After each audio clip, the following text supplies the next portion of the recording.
Hi, this is Tom Barber back again at Radio Works, and I'm thrilled to be back. I really am enjoying the opportunity to share some of my ideas and some of my thoughts with you. And it's always wonderful to be speaking with Marina because she's a light in the world, and I really feel blessed to have the opportunity to share any time with her.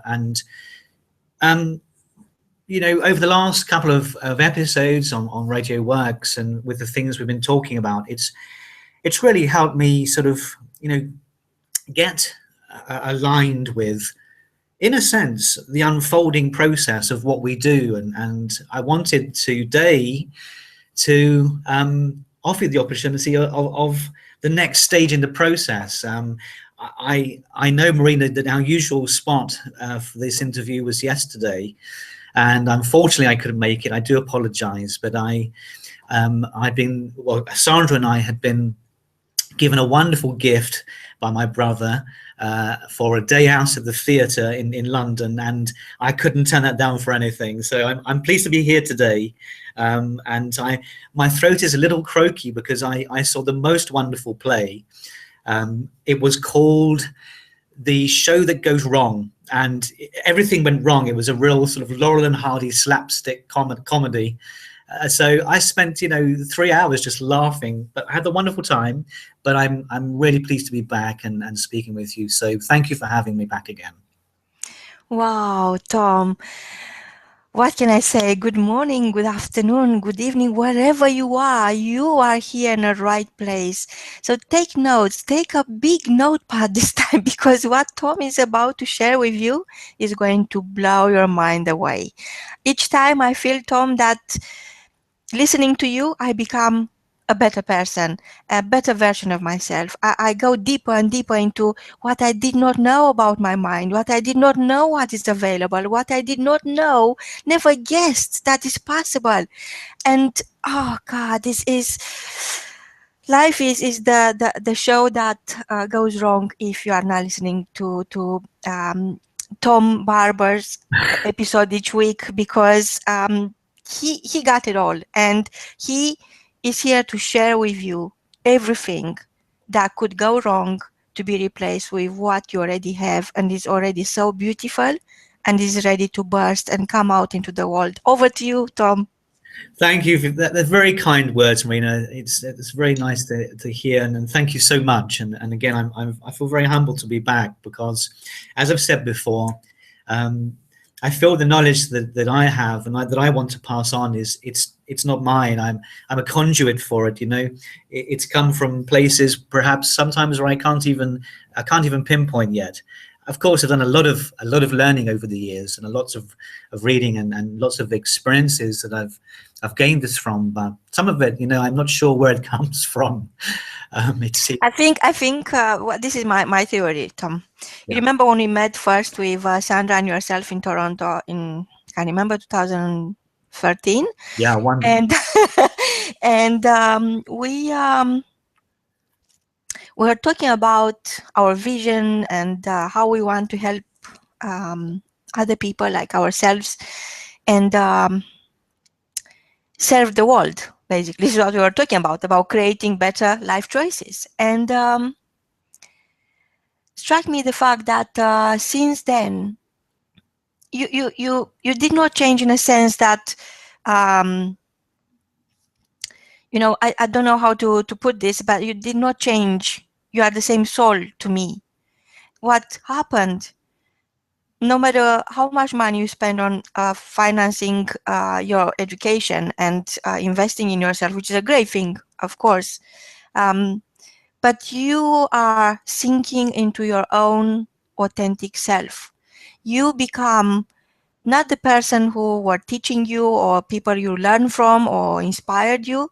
You become this amazing Tom Barber, which I felt you were there, but you weren't out. You're inside. You're almost like not visible to others, but I could see. You remember we were talking with Sandra at the time, and I was thinking, oh my God, you too, you could change the world just barehanded. all you have is to be out there and share your message, and you are doing such a wonderful work with the intelligent help self-help school, and opening the gates for each one of us to embrace challenges and dig deep into who you are and what is in your mind, and it's an adventure.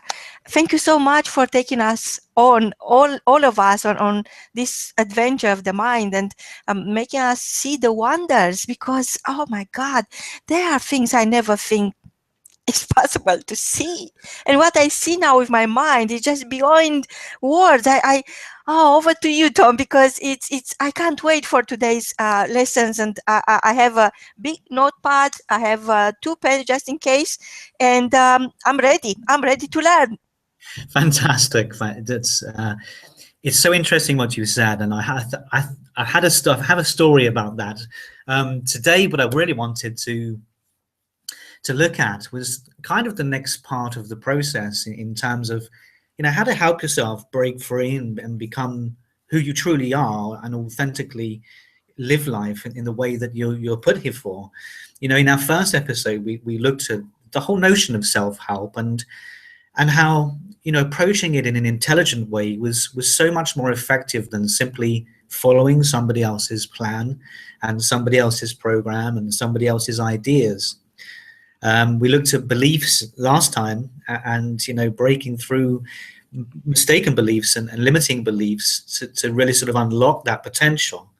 But when you talk about us meeting in Toronto, which I remember like it was yesterday, um, it was a really interesting time for both Sandra and I, because, as you know, we've been working for many years, over 20 odd years, a lot of the time with individuals, and sort of coaching and using therapy with them, and different sort of NLP techniques.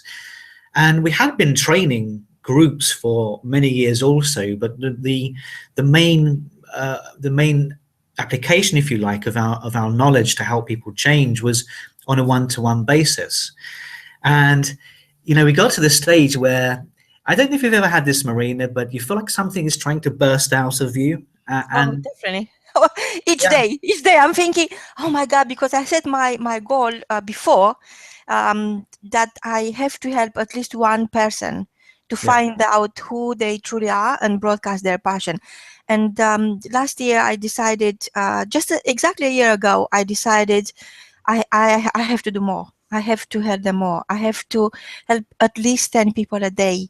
And this is how Radio Wars World, it's happening because of my desire. It's such a divine desire to help as many people as possible.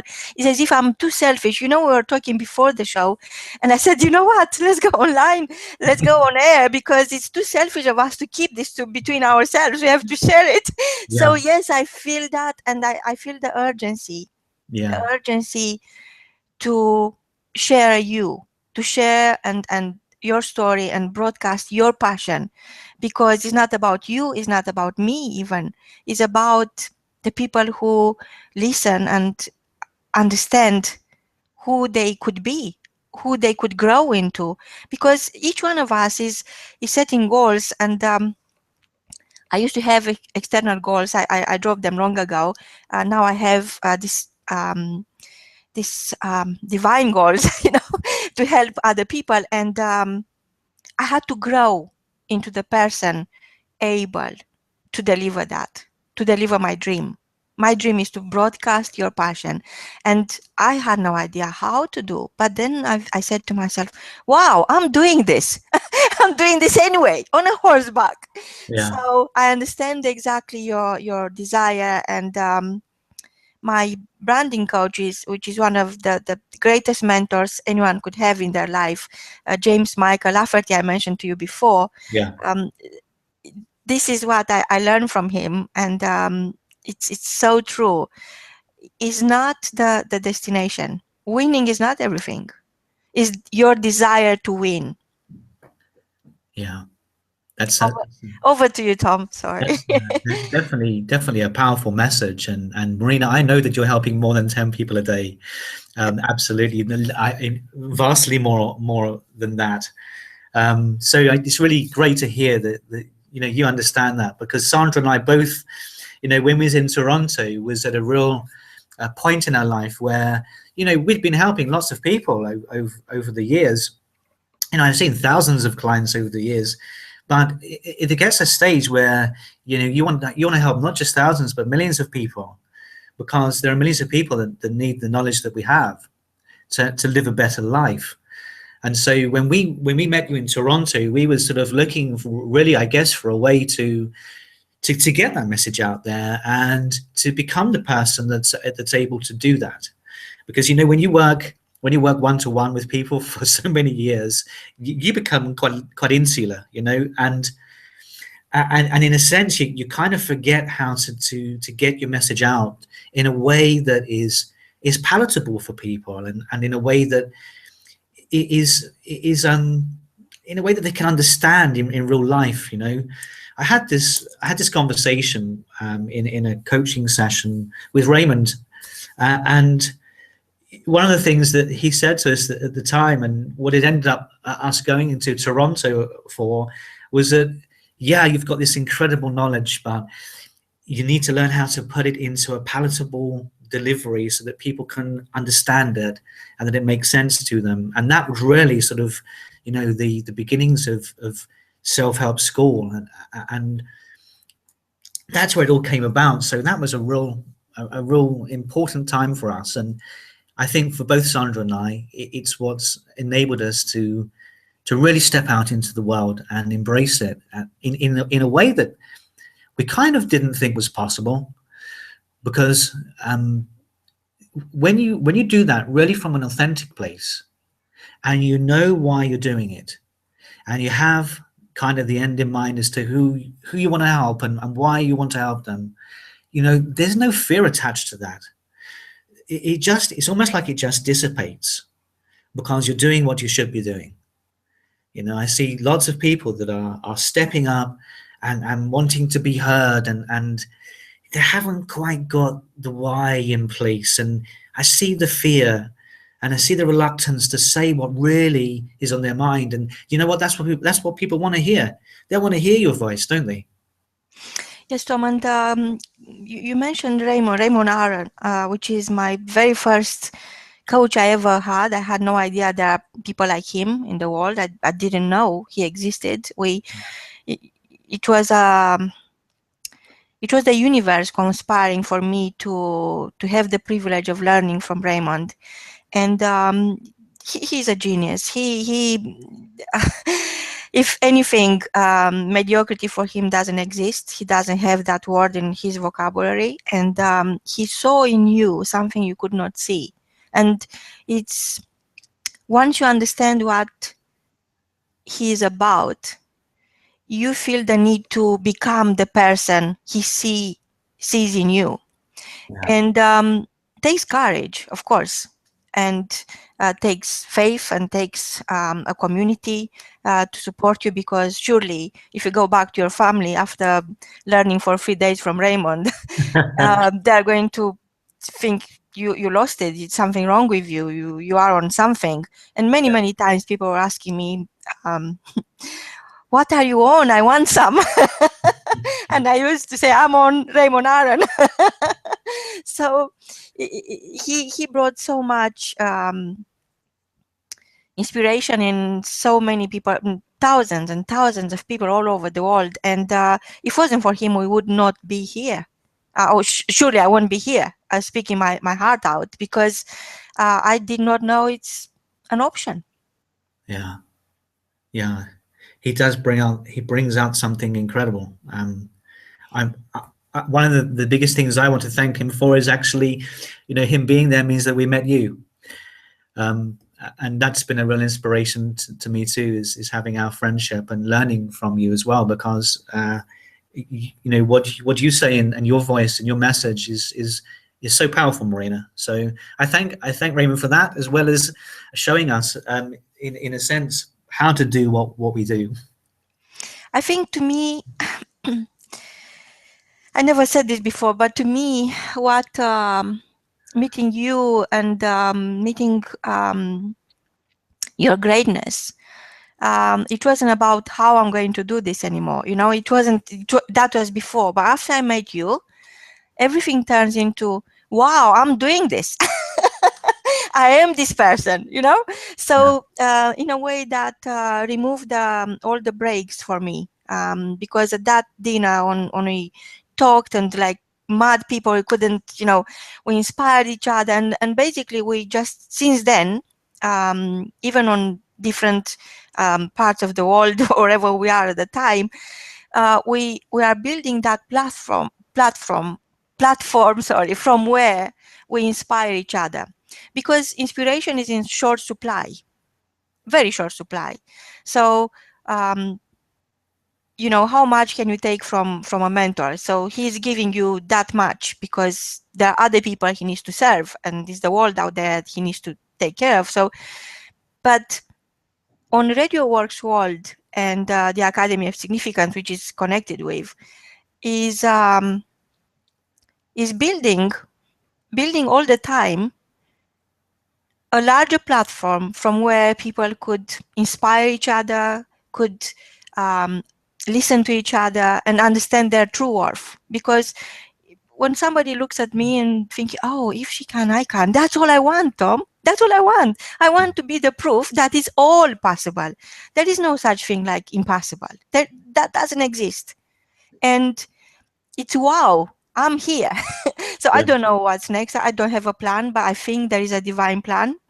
And like you discover your true gift in that moment when you're away from home and you're all by yourself, and you had that eureka moment. And our listeners could go back to our previous episode. I think you explained in the first episode, and I could put the link up again for them to listen into it. Is that eureka moment. So there is the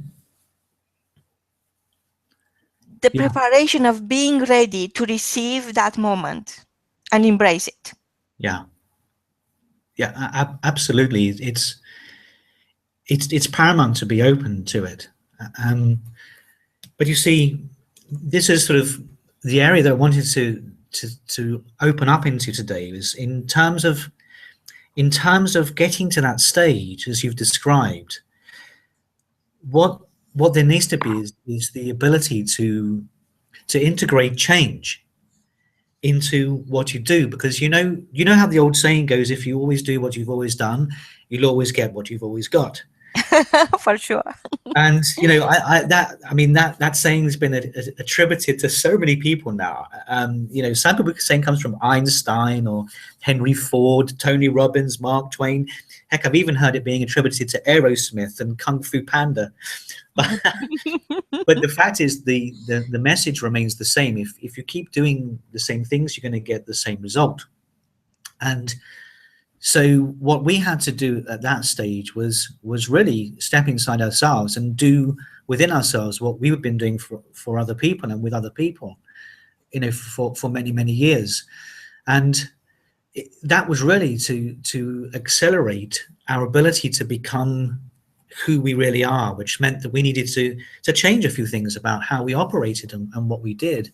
And this is the kind of work that we're doing a lot now, not just with individuals, but with corporates as well and companies, because with startups, the way that the speed at which they're forming now, we see a lot of companies, they haven't got time really for long drawn out changes to happen. So they're wanting fast, effective change quickly. And that's a big part of our work now. So it's not just individuals, it's groups. And this is the way we're sort of getting out there in a much bigger way to help more people. And it's really interesting because some of the strategies that we're using can just accelerate change, not just in an individual, but in a whole community, in a company, in a group, an educational setting. And when you see people coming together where they're aligning themselves to who they really are, and they're enabled to make the changes that will help them, perform better, to be more productive, to get over things that might be holding them back. It's a real privilege, and it's some of these changes that we're seeing are quite powerful. You see, Tom, I was thinking while we were talking about startups and corporations and people who have something to a great service to deliver, and I was thinking that every heartbreak, every loss you encounter, every defeat, every bad experience delivers a seed, and you learn a lesson. You understand it's not you didn't. It's just a battle you lost, and you are learning, which is another way of winning. But all these lessons we learn along the way, they will help your performance, because you're talking about performance the other day. I love this word, performance, and for me it's made of a couple of words, performance, and I don't know what C stands for, but anyway, I'm going to figure that out one day. But and almost every one of us can really stand up in front of adversity, turn it into a challenge, and is a test. Is a test. But the real test in life is when you gain the power and what you do with the power you've been given. So you allow yourself to unleash your power, and what's next is very, very different for each one. Yeah. So it's almost like, unless you have a mentor, unless you have someone who is already where you want to be to guide you, because at some point you are going to unleash your power, you are going to discover. It's a process. For some people it's just like that in 3 seconds, for other people it's 12 seconds, for other people it's 12 years or never. But when you walk on fire and they are telling you, don't think of your skin getting burned, don't think of that. Just think, at the end there are people to celebrate you because they done it, and now you're one of them. You are on the other side now. You are inside the other side. So this is what keeps me going, is the fact that once I'm on the other side, wherever I'm going, I'm not quite sure where, there will be people, amazing people to inspire me more, because it's all I need. I have everything. I know I have everything else. I got it all. But I need inspiration to be able to manifest those powers, those divine energies I have, and help others. And I know there are other people, the other, like Raymond Aron, and they're waiting there to celebrate me once I'm there. So I'm not thinking of how difficult it is, how my skin is going to burn, I'm going to go to and just need medical attention. I'm not thinking of that.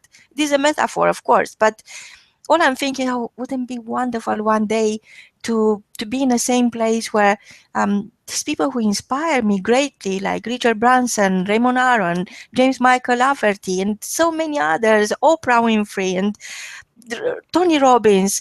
And once I step into that place where they will celebrate me, that's all I can think of. Because life is about celebration, and unless you celebrate life with the people who you think you belong with, there is very little scope for going through all the hurdles or the obstacles or the battles you have to win all the time. Yeah, I totally agree. It's an interesting. It's creating your legacy, basically. So what I'm saying by being celebrated and being with the people who already created a legacy is creating your own legacy and feeling that now I paid my own way in life. I know why I was born. It was worth it. It wasn't easy. It was maybe dreadful, maybe very, very hard, maybe not so hard. Everybody's different, but it was worth it. Absolutely, yes. Yeah. it definitely is worth it. Um, an interesting analogy you use about the fire walk, because I remember when Sandra and I did this at a Tony Robbins event, and it really, it really shows and highlights how important it is to be able to focus on something, on the other side, and to get a sense of that you're going to be moving and changing into a different place, and we sort of really understood that, because we understand kind of how we work in a sense of our internal strategies for change and success and performance. And it's kind of the area that we really do a lot of work in now.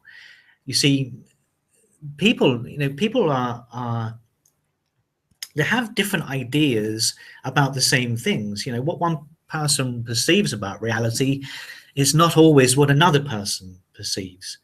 So it's really, there's a big thing here about the strategies that somebody uses, and how that's organized as well, in terms of what we call the meta programs they use to make sense of their strategies. It's if you took two different people, in terms of making a decision about something, about becoming the person that they truly feel they should, for example, one person might have a couple of different pictures in their mind of different people they're going to become, and they might have 3 or 4 images, and they'll pick 2 of them and say, okay, they'll narrow it down, and then they'll choose the one that sort of fits them the best. But for another person, it's much more about how they feel about who they want to become, and then they'll choose 2 different feelings and relate their journey into the place that you've been describing based on how they feel. So it's about the same result, but it's a different strategy on how we get there. And that's really based on how we sort of internally organize things. People can get to the same place, but they can do it in very different ways. And that, I think, is the beauty in the work that we do, and I know the work that you do, is that it's never the same. People are so different that you can't use the same approach every time and expect to get the identical result, because you have to adapt to the individual person or the group that you're working with. And it's just a wonderfully freeing place to be, because that you just got to respond to what comes, and then respond to what comes next.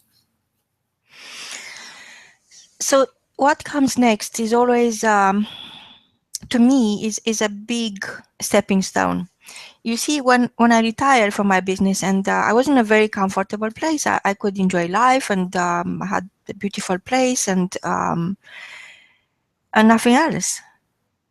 So being very, very engaged in your business, focusing on the work, focusing on delivering a good service to your clients, lots of love, and provide for your family, keeps you revolving the same external goal, if you want, is always about the others.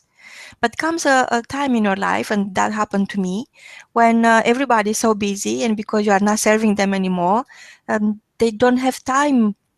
And quite rightly, I mean, when life is so hectic and everybody on the fast lane, and when they could find the time to sit down and have dinner like they used before, it's never enough time.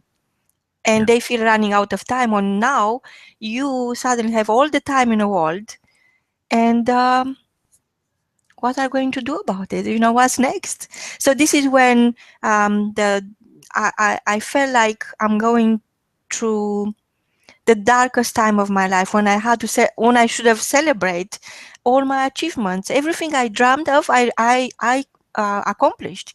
Beautiful children, everything I always wanted, I realized, and I had it, and I had nothing else.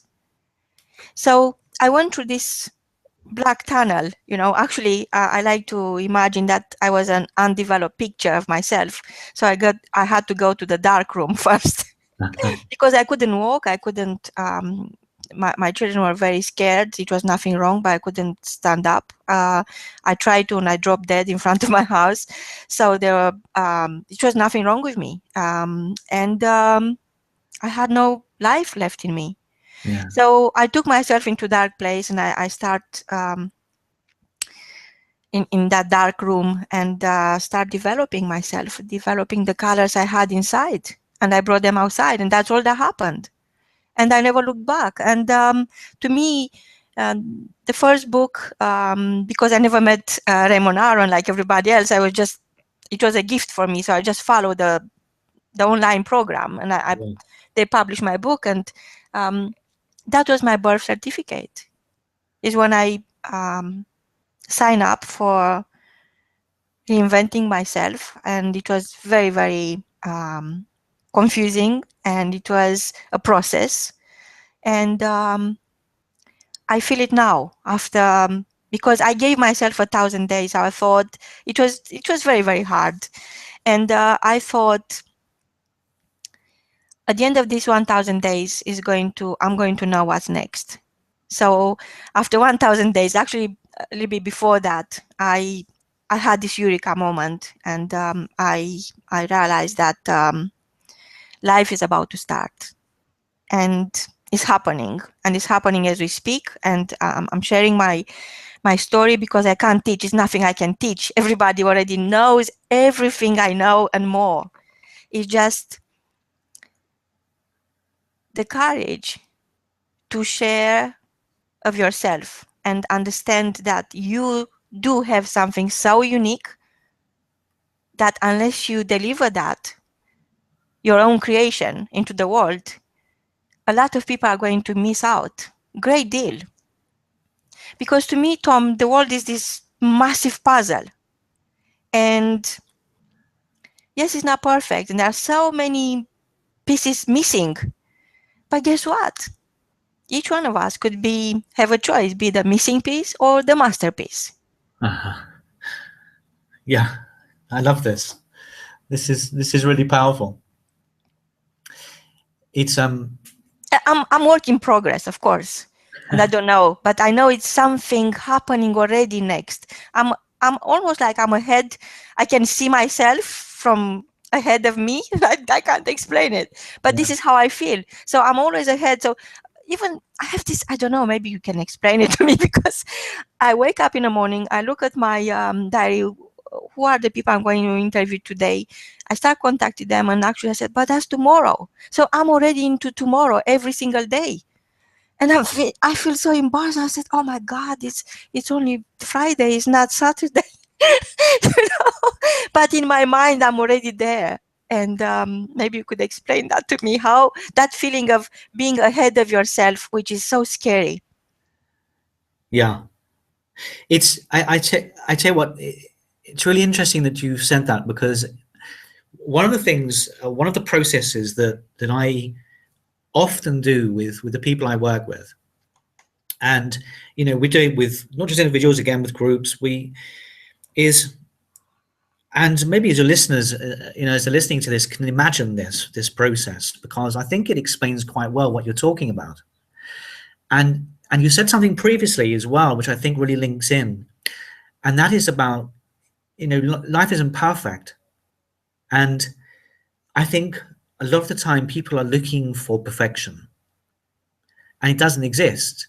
It's like when people achieve a certain degree of success, or they get a certain amount of money, and it doesn't feel like they thought it would. And then they want more, and then they want more, because it doesn't fit what their idea of success was. And it's not perfect. And it doesn't matter how much success you have, how much money you have, what you have. It's about what's coming from within. So I think this notion of accepting that perfection doesn't exist, but what's important is who you're becoming, is a really profound point you've made there, Marina.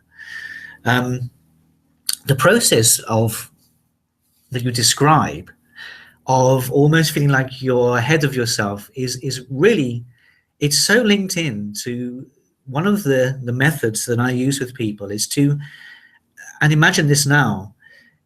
Imagine that you're walking along a path. Maybe it's a path in the countryside or wherever the path is. Imagine that ahead of you, you see another person. And actually, it's an image of you. It's like an alternative you. And The it's best version of myself. it's the you that you've become when you've achieved what you want to achieve. Yes. And imagine that you're walking behind that version of you, because that version of you is walking in the same direction as you. So you're just walking behind her. And then I get them to imagine doing a complete 360 degrees view around that person, so they can get a real sense of how they look, how they move, how the expression on their face and the look in their eyes. And then they begin to speed up and eventually take a leap into that person and actually become them. But you see, when you've had the opportunity to see yourself, you realize something quite powerful. And that is that who you're becoming and who you become when you have achieved all you want is not dissimilar to who you are now. Wow. And when you realize that actually you're closer to that person than you ever thought, then it instills such a confidence, because you know that it's not an insurmountable task, it's not impossible, perfection isn't needed. Actually, what you need to do is to take the leap, to take the step, and become the person that you actually already are. It's a wonderful thing to take someone through that. I've just got goosebumps now describing it to you. I Wow, I'm so grateful, Tom. You know, when we were talking, I remember like now, like you said, to me, it's like it's happening all over again. When we were sitting down with Sandra and yourself, and I had that Eureka moment with you at the time, and I said, oh my God, you have to become mandatory. You have to be studied in school, because actually what you do, you dehypnotize people from their trance of struggles and fear and bad relationships and lack of health and poverty, and you wake them up into who they are, into this amazing self, and it's just a matter of turning their back on themselves, because this is what I did. The minute I remember, I was talking about this with Raymond 2 years ago, last time I been to one of his amazing very exclusive event. We were there together, if you remember, or 3 years ago. I can't remember now. Anyway, so time is not doesn't exist basically. So I I wanted to come out from myself and be ahead of myself, but I was keep walking backwards, looking at myself as I was becoming, and that was the biggest challenge. The biggest challenge for me was to turn the back on myself, everything I knew. Yeah. Forget about it. Turn my back on myself and allow my old self to follow my new self. And this is when everything opened up to me. This is when everything absolutely changed, and I feel that I'm me now. I feel that there's nothing that can nobody. You can take anything from anyone, but you can't take themselves, who they are. Yeah. But once you discover that, it's priceless, and it's a very powerful feeling, because you have to commit yourself to that. You have to take responsibility for who you truly are, your best asset. Yeah. And you cannot do it unless you disconnect from the old self, or being conditioned to think that you are not good enough, you are not young enough, old enough, smart enough, beautiful enough, all this awesomeness that is there, and you don't see it. Yeah. So you have to just take that leap of faith, turn your back on yourself and follow yourself. And then, of course, others will follow. Of course, people will think, oh, if he can do it or she can do it, I can do this. And it's true, it's transferable. Yeah. Oh, thank you, Tom. Oh, God. So dehypnotizing, this is Yes. what you do. I remember vividly you saying this, Marina. Yes. I'm sure it was a very small mastermind that we had at Raymond's Golf Club, and I'm sure it was. Yes. It was a very profound few days for us as well. Uh, but you see, you said something really interesting there, and it's in terms of the questions that the question changes when you step into who you are. You stop asking yourself, what should I become? What should I do? What should I be? And you start asking yourself, who am I? And that opens you up into a really truthful, honest, authentic dialogue with yourself about who you are and how you operate. And you see, you know, it might sound a little woolly at first, but when you really are able to ask yourself that question, then you can start getting quite technical with it, you know? Yes, I men- absolutely. Yeah, I Because mentioned it's the that. strategic self, like you said, Tom. Yeah, You see, I was talking about significance before, remember, because I was obsessed with significance, because you make a significant difference in somebody else's life and that's it. That changes everything.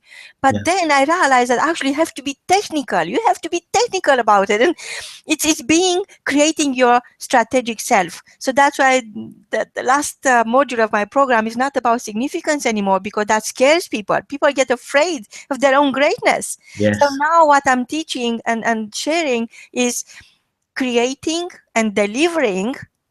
Not only creating, because lots of people create and then hold it to themselves. No, you have to deliver your strategic self yeah, and embrace the change and adapt to change. Whatever is thrown at you, nothing can be stronger than who you are, because you are your strategic self. I'm sorry, I had to say this. Over to you, Tom. yeah. It's so important.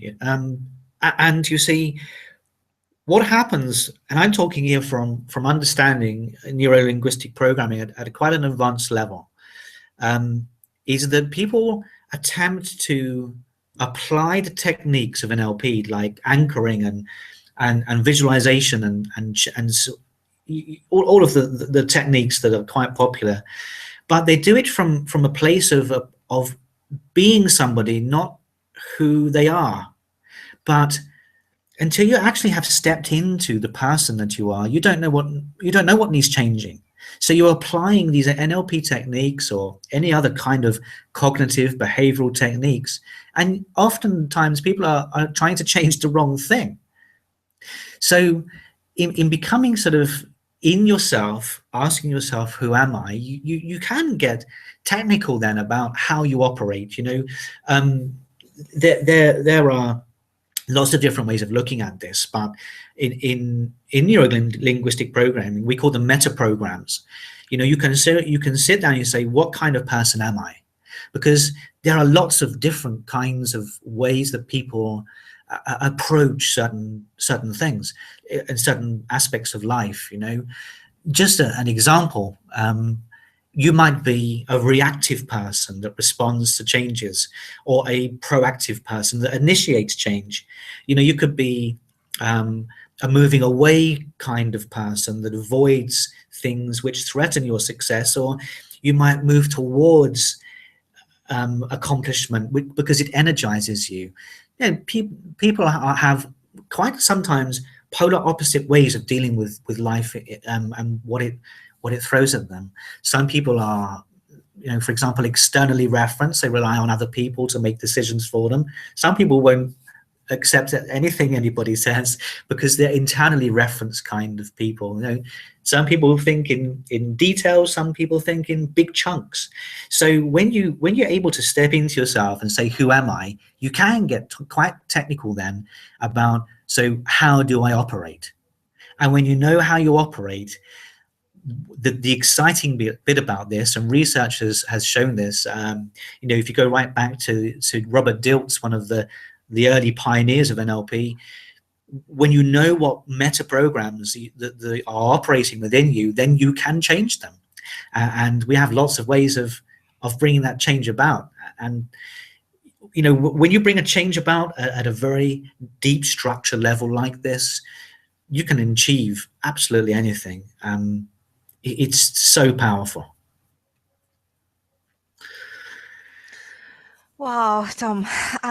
In your book, I mean, one of your books, you have so many now. It's. I think what strikes me there is, in a way, it's about everything about you.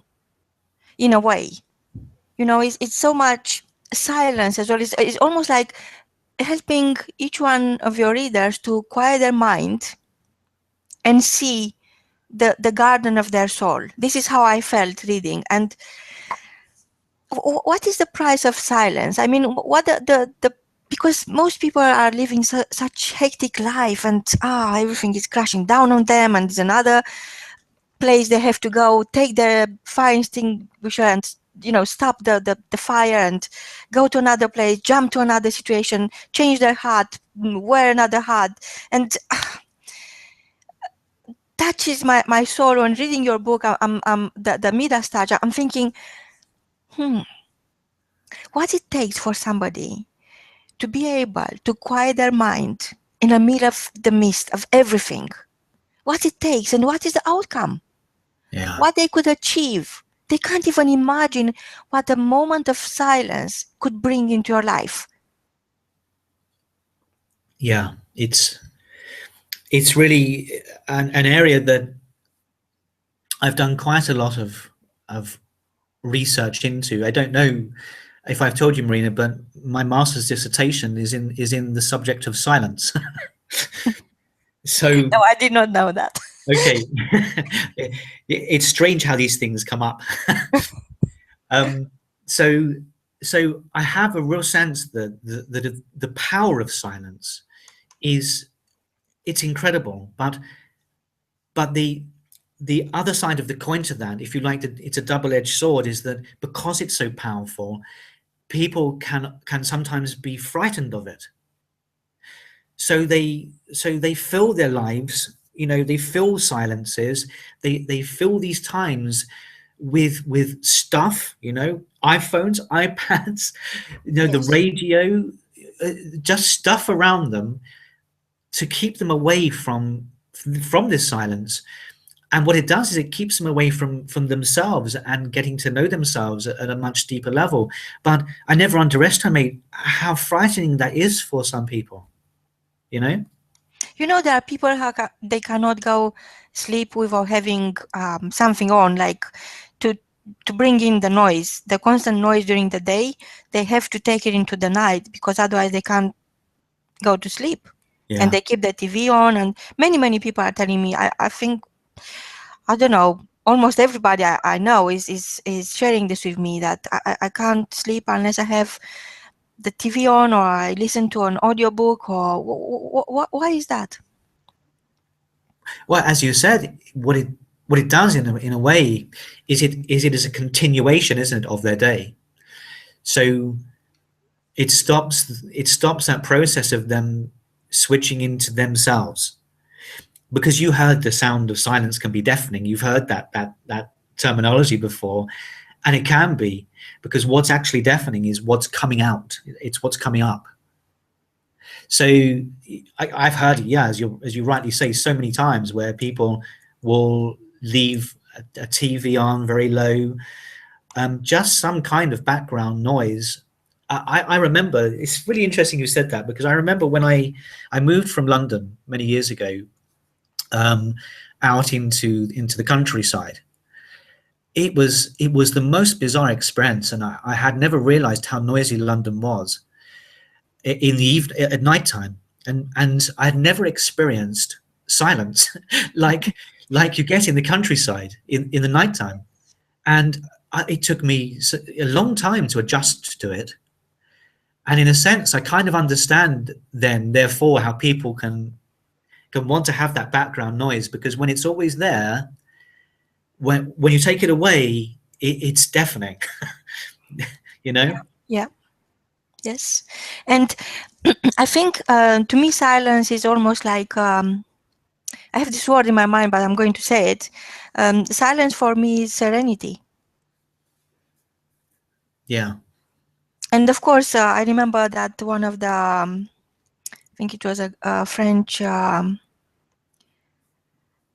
think it was Charles de Gaulle, I think, and yeah, I think he was saying this, that silence is the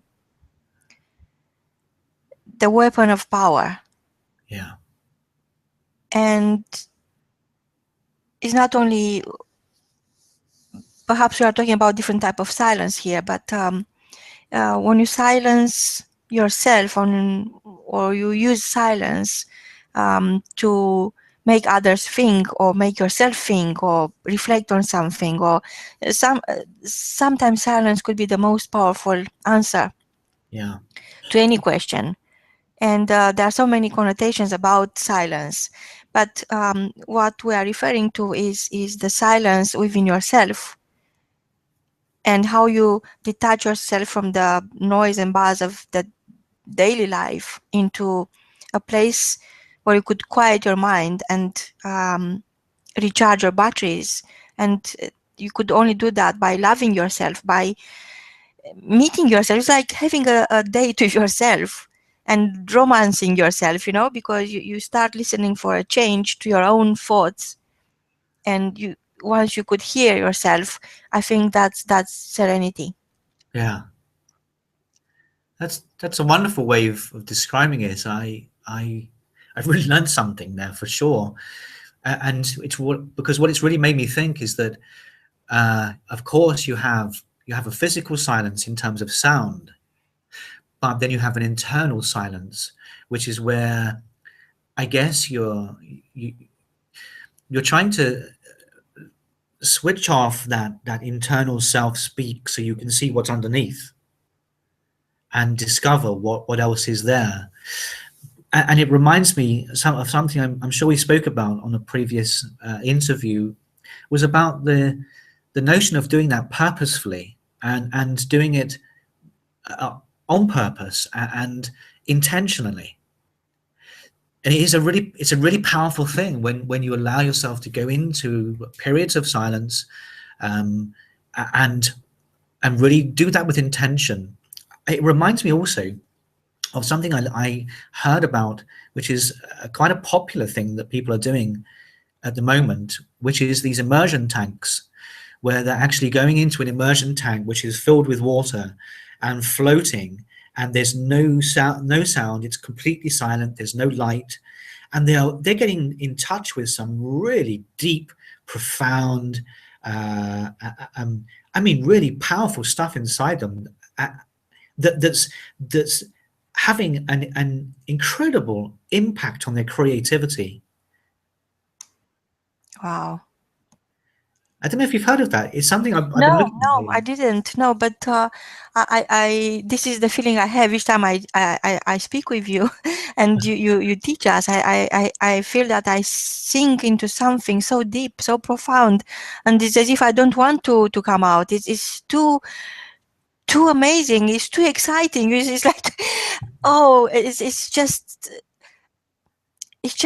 a very exciting experience, like thinking, and perhaps this is what other people who never had the chance to meet you need. So that's why they go into a tank of a real tank. Yeah, But I think it's all in your mind, and whatever happens in your mind, it's coming rightfully out. yeah, But unless it's happening in your mind, cannot come out. It doesn't exist. yeah, yeah. Certainly, it's coming from within, because even when they're in an immersion tank and they're shut off completely from the outside world, all they're left with is their senses and what's inside them. So of course, it comes from the inside. Wow. I very We much. are we are approaching the last Yes. few moments of I would. this amazing, great conversations with Tom Barber, and is the power of your mind. It's all about you and how you could understand your mind. What way you choose to understand your mind, because it is a choice.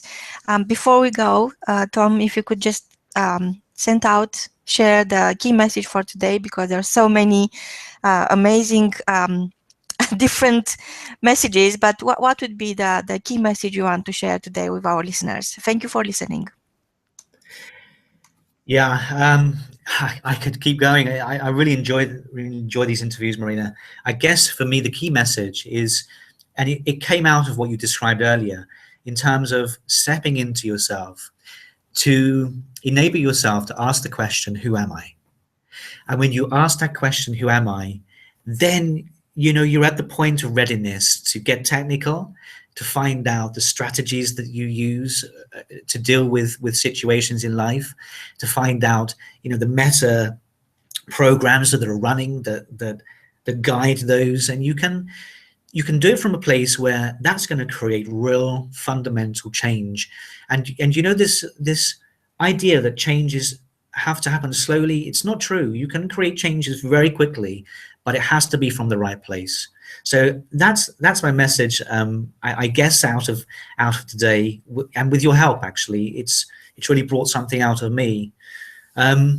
So yeah, that's I think what feels important. Wow. So it's not only specialized knowledge we are learning here, Tom, is understanding how to listen to your own voice. Thank you so much. Thank you for listening in. Please send your questions, read Tom's books, read Sandra's books, connect with them. They run the Intelligent Self-Help School.